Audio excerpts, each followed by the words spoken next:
Kenapa bisa sesuatu terjadi? Kenapa makhluk hidup berperilaku seperti itu? Setiap pertanyaan punya jawabannya sendiri. Dari hal kecil hingga yang besar, selalu ada alasan di baliknya. Kenapa bisa terjadi? Bagaimana cara hidup terbentuk? Dan apa maknanya bagi kita? Semua akan kita jelajahi bersama. Bayangkan sebentar, kalau kita berdiri di tepi pantai hari ini, yang kita lihat adalah laut luas, samudra yang memisahkan satu benua dengan benua lain. Dari Indonesia kita harus terbang jauh untuk bisa sampai ke Eropa, Afrika, atau Amerika. Tapi, bagaimana kalau saya bilang, jutaan tahun lalu, semua daratan itu menyatu jadi satu? Iya, benar sekali. Dahulu kala, bumi tidak punya peta dunia seperti sekarang. Tidak ada Asia, Afrika, atau Amerika yang terpisah. Semuanya berkumpul membentuk satu superbenua raksasa yang diberi nama Pangea. Coba bayangkan, kamu bisa berjalan dari ujung yang sekarang disebut Amerika Selatan, terus melintasi daratan, sampai ke Afrika, tanpa harus naik kapal atau menyeberangi samudra. Semua tanah itu menyambung, seperti satu benua raksasa yang dikelilingi oleh satu samudra besar. Waktu itu, iklim bumi juga berbeda. Ada wilayah yang penuh hutan rimba dengan tumbuhan raksasa. Ada dataran luas tempat hewan purba berlari bebas. Bayangkan kawanan dinosaurus bisa berkeliaran tanpa batas, dari daratan yang sekarang terpisah ribuan kilometer. Dunia terasa seperti satu panggung besar tempat semua kehidupan berinteraksi di daratan yang sama. Tapi ada satu pertanyaan besar yang muncul. Kenapa sekarang daratan itu terpisah-pisah? Bagaimana mungkin satu benua raksasa bisa pecah menjadi beberapa bagian, sampai akhirnya terbentuk peta dunia yang kita kenal saat ini? Nah, misteri inilah yang membuat para ilmuwan penasaran, dan perjalanan mencari jawabannya membawa kita ke petunjuk-petunjuk yang tersebar di seluruh bumi. Dari bentuk benua, fosil yang sama di tempat berbeda, sampai rahasia di dasar laut. Semua itu jadi potongan puzzle besar yang menjelaskan kenapa benua bisa terpisah. Sekarang coba kita lihat peta dunia. Kalau kamu perhatikan dengan teliti, ada sesuatu yang menarik. Bentuk benua-benua di bumi ini ternyata tidak acak. Mereka seperti potongan puzzle raksasa. Perhatikan sisi timur Amerika Selatan. Kalau digeser, bentuknya pas sekali dengan sisi barat Afrika. Seperti dua keping puzzle yang dulu menempel rapat, lalu terpisah perlahan-lahan. Apakah ini hanya kebetulan? Atau ada rahasia besar di balik bentuk benua yang seperti itu? Mari kita bayangkan sejenak. Misalnya kamu punya sebuah vas bunga yang jatuh dan pecah jadi beberapa bagian. Kalau kamu susun lagi pecahan itu, bentuknya akan kembali menyatu. Nah, begitulah cara ilmuwan melihat benua. Mereka menduga daratan yang sekarang terpisah sebenarnya dulu adalah satu daratan besar yang retak dan terpecah, lalu bergerak menjauh. Bayangkan rasa penasaran orang-orang pada zaman dulu ketika pertama kali menyadari hal ini. Kenapa pantai Afrika dan Amerika Selatan bentuknya mirip sekali?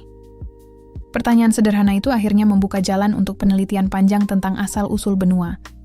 Tidak hanya itu, kalau kita lihat lebih dekat, banyak garis pantai lain yang juga tampak seperti kepingan puzzle.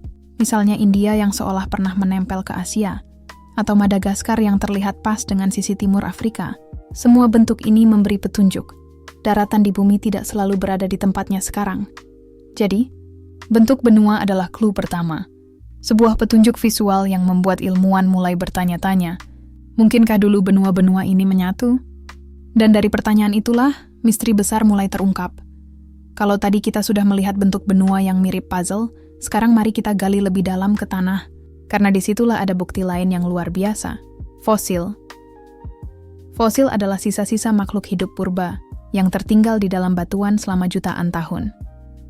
Nah, yang mengejutkan para ilmuwan adalah ternyata fosil yang sama ditemukan di dua benua yang sekarang terpisah sangat jauh. Contohnya, ada hewan purba bernama Mesosaurus.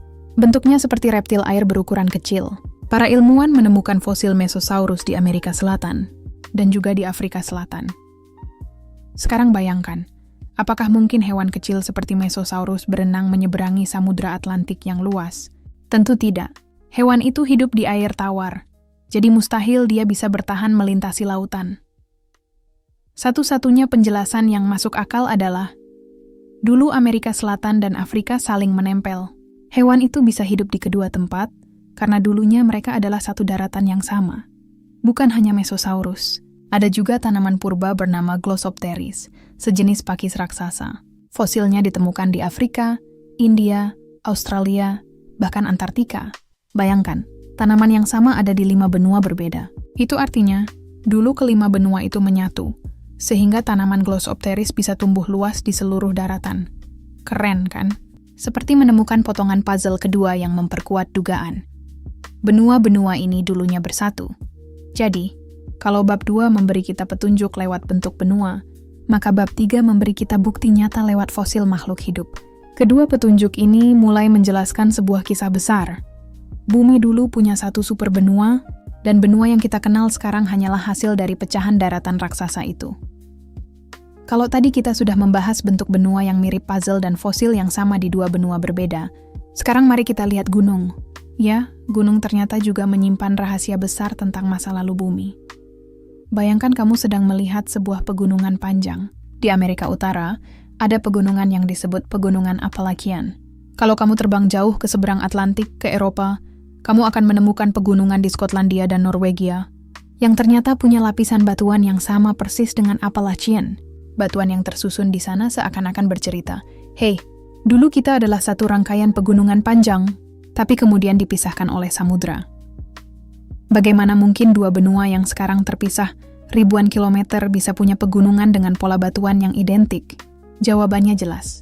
Dulu mereka berdempetan, lalu terpisah ketika benua bergerak.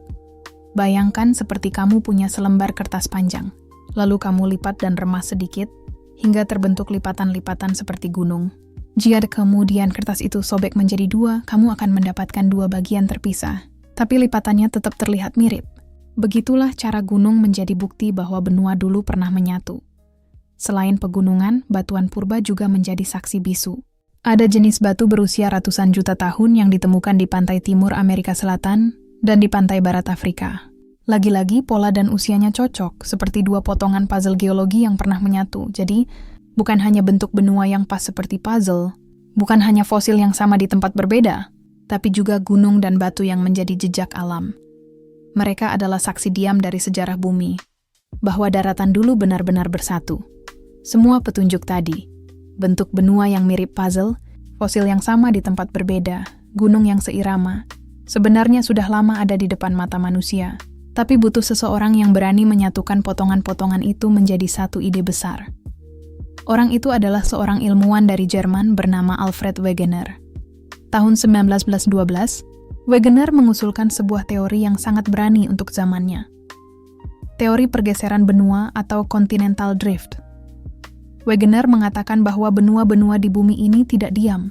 Mereka sebenarnya bergerak perlahan di permukaan bumi, seperti rakit besar yang mengapung di atas lautan. Menurutnya, jutaan tahun lalu, semua benua pernah bersatu menjadi satu super benua raksasa bernama Pangea, lalu perlahan pecah dan bergerak menjauh membentuk posisi yang kita lihat sekarang. Bayangkan betapa mengejutkannya teori ini pada saat itu. Karena bagi banyak orang, benua terlihat kokoh, kuat, dan seolah tidak mungkin bergerak. Gunung menjulang tinggi, laut dalam membentang luas, semuanya tampak permanen. Tapi Wegener bilang, tidak, mereka sebenarnya sedang berjalan, hanya saja sangat pelan. Wegener punya banyak bukti, bentuk pantai yang saling cocok, fosil yang sama di benua berbeda, pegunungan yang tersambung. Semua itu dia kumpulkan untuk mendukung idenya, tapi ada satu masalah besar. Wegener tidak bisa menjawab pertanyaan terpenting. Bagaimana caranya benua bisa bergerak? Dia tahu benua bergeser, tapi dia tidak tahu kekuatan apa yang mendorongnya. Dan karena tidak ada jawaban yang jelas, banyak ilmuwan pada masa itu menolak teorinya. Bayangkan betapa frustrasinya. Wegener sudah melihat kebenaran yang begitu jelas dari petunjuk alam, tapi zamannya belum siap menerima. Ia bahkan sering diejek karena idenya dianggap terlalu liar dan tidak masuk akal. Namun, sejarah mencatat sesuatu yang luar biasa. Meskipun banyak yang meragukan, teori Wegener tidak mati. Justru bertahun-tahun kemudian, teknologi baru muncul, dan bukti demi bukti mulai membuktikan bahwa ia benar. Teori Alfred Wegener akhirnya menjadi dasar lahirnya ilmu yang kita kenal sekarang, tektonik lempeng. Sebuah ide yang dulu dianggap gila, kini menjadi salah satu penjelasan ilmiah terpenting dalam memahami bumi. Waktu Alfred Wegener hidup, banyak ilmuwan menolak teorinya karena dia tidak bisa menjawab satu pertanyaan besar. Apa yang mendorong benua untuk bergerak? Jawaban itu baru mulai terungkap puluhan tahun kemudian. Ketika manusia punya teknologi yang bisa menyelam lebih dalam, bukan ke laut secara fisik, tapi ke dalam peta dasar laut. Dulu, orang berpikir dasar laut itu datar dan sepi.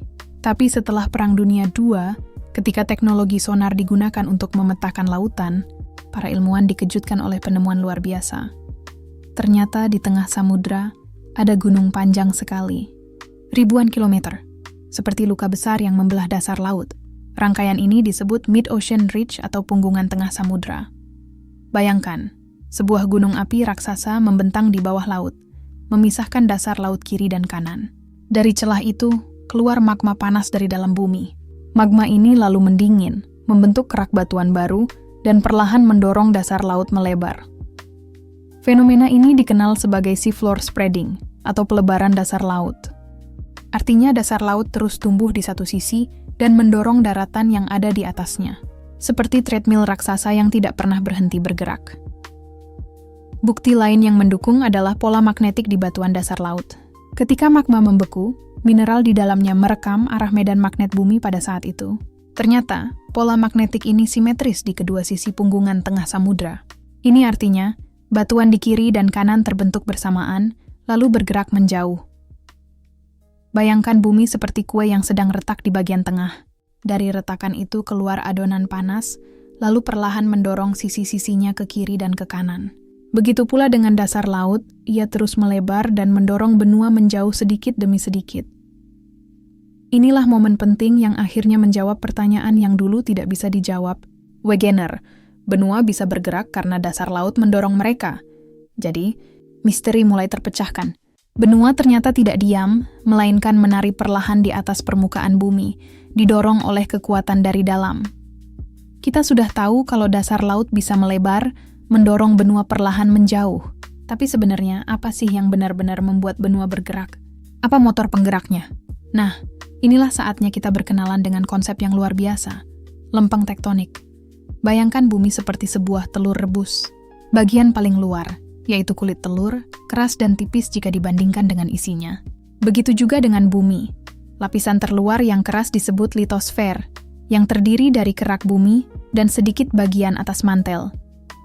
Tapi, kulit bumi ini ternyata tidak utuh. Ia pecah menjadi beberapa bagian besar dan kecil, seperti puzzle raksasa. Potongan-potongan inilah yang kita sebut lempeng tektonik. Ada lempeng Pasifik, lempeng Eurasia, lempeng Indo-Australia, lempeng Afrika, dan masih banyak lagi. Nah, lempeng-lempeng ini tidak diam di tempat, mereka mengapung di atas lapisan di bawahnya yang lebih panas dan lembek, disebut astenosfer. Lapisan ini seperti cairan kental yang terus bergerak karena panas dari inti bumi. Bayangkan kamu meletakkan potongan kayu di atas air mendidih yang bergolak. Potongan kayu itu akan ikut bergerak perlahan mengikuti arus. Begitulah lempeng tektonik bekerja. Panas dari dalam bumi menciptakan arus konveksi di mantel, yang mendorong lempeng-lempeng di atasnya bergerak pelan, hanya beberapa sentimeter setiap tahun. Mungkin terdengar sepele, hanya beberapa sentimeter. Tapi bayangkan, jika jutaan tahun berlalu, gerakan kecil itu akan menghasilkan perubahan besar. Benua yang awalnya berdempetan bisa menjauh ribuan kilometer, seperti Amerika Selatan yang sekarang terpisah jauh dari Afrika. Dan menariknya, gerakan lempeng ini tidak hanya memisahkan benua. Kadang mereka bertabrakan, membentuk pegunungan raksasa seperti Himalaya. Kadang juga mereka saling geser, menimbulkan gempa besar. Artinya seluruh wajah bumi kita hari ini, gunung, samudra, benua, adalah hasil dari tarian abadi lempeng tektonik. Inilah motor utama yang menjelaskan kenapa benua bisa terpisah. Karena bumi kita hidup, dinamis, dan terus bergerak. Bayangkan sebuah benua raksasa bernama Pangea yang berdiri megah ratusan juta tahun lalu. Daratan itu luasnya hampir setengah permukaan bumi, dikelilingi samudra raksasa bernama Pantalasa. Hutan-hutan purba tumbuh lebat, dinosaurus raksasa menjelajah bebas, dan semua daratan menyatu tanpa batas. Tapi bumi kita tidak pernah diam. Panas dari dalam bumi, arus konveksi di mantel, dan dorongan dari dalam perlahan-lahan mulai menekan Pangea dari bawah. Seperti kaca yang perlahan muncul retakan, Pangea mulai menunjukkan tanda-tanda akan pecah. Sekitar 200 juta tahun lalu, retakan besar mulai terbentuk di tengah Pangea. Dari celah itu, magma panas naik ke permukaan, membentuk jurang panjang yang semakin melebar. Inilah awal dari berpisahnya daratan besar menjadi dua bagian utama. Laurasia di bagian utara, yang kelak menjadi Amerika Utara, Eropa, dan Asia Gondwana di bagian selatan, yang kelak menjadi Amerika Selatan, Afrika, India, Australia, dan Antartika. Bayangkan seolah bumi membuka sebuah buku tebal, lalu membelahnya menjadi dua bagian besar. Seiring waktu retakan semakin melebar. Samudra Atlantik mulai terbentuk ketika Amerika Selatan perlahan menjauh dari Afrika.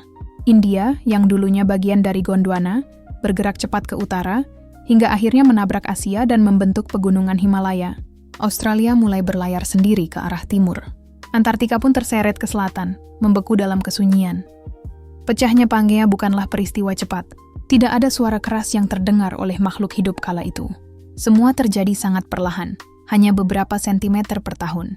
Tapi dalam skala jutaan tahun, perubahan kecil itu menciptakan wajah bumi yang sama sekali baru. Kalau kita bisa memutar waktu seperti film time-lapse, kita akan melihat daratan raksasa itu terbelah, benua-benua meluncur perlahan, lautan baru terbuka, gunung-gunung menjulang. Bumi yang kita kenal sekarang, dengan peta benua dan samudra, adalah hasil dari proses panjang pecahnya Pangea. Jadi, ketika kita melihat peta dunia hari ini dengan benua yang terpisah jauh, itu bukanlah bentuk asli bumi. Itu hanya foto sementara dari perjalanan panjang benua yang terus bergerak sejak Pangea pecah. Pernah nggak kamu buka aplikasi Google Maps atau GPS di HP, lalu titik lokasi kita bisa muncul dengan sangat akurat? Nah, teknologi yang sama juga dipakai oleh para ilmuwan. Tapi bukan hanya untuk tahu kita ada di mana, melainkan untuk mengukur pergerakan benua. Sejak satelit pertama diluncurkan ke luar angkasa, manusia punya mata yang bisa melihat bumi dari atas. Dengan satelit dan sistem GPS, para ilmuwan bisa mengukur posisi daratan dengan ketelitian luar biasa, bahkan sampai hitungan milimeter. Lalu apa yang mereka temukan? Ternyata benua-benua di bumi benar-benar masih bergerak. Misalnya, Amerika Utara bergerak ke arah barat sekitar 2-3 cm per tahun. Australia meluncur ke utara dengan kecepatan hampir 7 cm per tahun. Secepat pertumbuhan kuku manusia. Afrika pun perlahan bergeser, membuat Laut Merah terus melebar sedikit demi sedikit. Kalau kita bayangkan dalam kehidupan sehari-hari, pergeseran itu memang terasa kecil banget. 2-7 cm per tahun hampir nggak kelihatan. Tapi kalau ditunggu ratusan juta tahun, hasilnya luar biasa. Benua bisa berubah posisi ribuan kilometer dari tempat semula. Para ilmuwan melakukan percobaan sederhana. Mereka memasang alat penerima sinyal GPS di daratan dan membandingkannya dengan posisi satelit di luar angkasa. Setiap tahun posisi alat itu dicatat, dan hasilnya konsisten. Daratan memang bergeser, sesuai arah pergerakan lempeng tektonik yang sudah diprediksi teori. Dengan bukti ini, akhirnya misteri yang dulu membingungkan para ilmuwan, apakah benua bergerak atau tidak, terjawab dengan sangat jelas. Tidak hanya teori, tapi fakta nyata yang bisa diukur. Bahkan ada fenomena lucu yang sempat bikin masalah di Australia. Karena benua Australia bergerak cukup cepat, peta koordinat GPS di negara itu sempat meleset beberapa meter dari posisi aslinya. Yang akhirnya pemerintah Australia harus memperbarui sistem koordinat nasionalnya supaya sesuai dengan posisi baru benuanya. Jadi, sekarang kita tahu, pergerakan benua bukan hanya cerita masa lalu saat Pangea pecah, tapi sesuatu yang masih terus berlangsung sampai sekarang. Satelit dan GPS menjadi saksi bisu, merekam bagaimana bumi ini terus bergerak pelan tapi pasti. Dan artinya, bumi yang kita kenal saat ini juga bukan bentuk final. Mungkin jutaan tahun ke depan, peta dunia akan terlihat sangat berbeda lagi. Kalau kita lihat peta dunia sekarang, kita mungkin merasa ini sudah final. Afrika di sini, Amerika di sana, Asia dan Australia punya tempatnya sendiri. Tapi tahukah kamu, peta dunia yang kita kenal hari ini hanyalah potret sementara dalam sejarah panjang bumi. Seperti yang kita bahas sebelumnya, benua tidak pernah diam. Mereka terus bergeser, sedikit demi sedikit, setiap tahun. Nah, kalau kita memproyeksikan pergerakan itu ke masa depan, hasilnya sungguh menakjubkan. Bayangkan 50 juta tahun dari sekarang. Afrika terus bergerak ke arah utara dan perlahan menabrak Eropa. Laut Mediterania yang sekarang indah bisa hilang, terhimpit oleh dorongan lempeng. Australia meluncur makin jauh ke utara, mendekati Asia Tenggara, mungkin suatu saat menempel di kepulauan Indonesia, Amerika Utara dan Selatan terus bergerak ke barat, sementara Samudra Atlantik yang sekarang luas bisa makin melebar. Kalau kita percepat lagi sampai 200-250 juta tahun ke depan, para ilmuwan memprediksi bumi akan membentuk superbenua baru. Ada yang menyebutnya Pangea Ultima, Ada juga yang menyebut amasia, tergantung skenario mana yang terjadi. Dalam skenario Pangea Ultima, seluruh benua bisa kembali bersatu di sekitar garis khatulistiwa, membentuk daratan raksasa seperti dulu Pangea. Lautan yang kita kenal sekarang bisa berubah total, gunung-gunung baru bermunculan, dan iklim bumi pun akan berbeda drastis. Coba bayangkan, kita, atau mungkin makhluk hidup di masa depan, berjalan di sebuah benua super besar tanpa samudra Atlantik atau Pasifik yang luas memisahkan daratan. Kota-kota dan peradaban mungkin harus beradaptasi dengan kondisi baru ini. Tentu, semua ini masih prediksi. Tapi prediksi itu bukan asal tebak. Ia berdasarkan perhitungan ilmiah dari arah gerakan lempeng tektonik yang sudah terbukti nyata melalui GPS dan satelit. Momen ini membuat kita sadar, bumi selalu berubah. Tidak ada yang abadi, bahkan benua sekalipun. Manusia hanya hadir sebentar dalam perjalanan panjang planet ini, seperti penonton yang kebetulan datang di salah satu babak drama besar bumi. Dan mungkin jutaan tahun dari sekarang, siapa tahu ada makhluk lain yang berdiri di bumi ini, melihat peta daratan yang sama sekali berbeda, lalu bertanya pertanyaan yang sama seperti kita. Kenapa bisa benua terpisah dan menyatu kembali?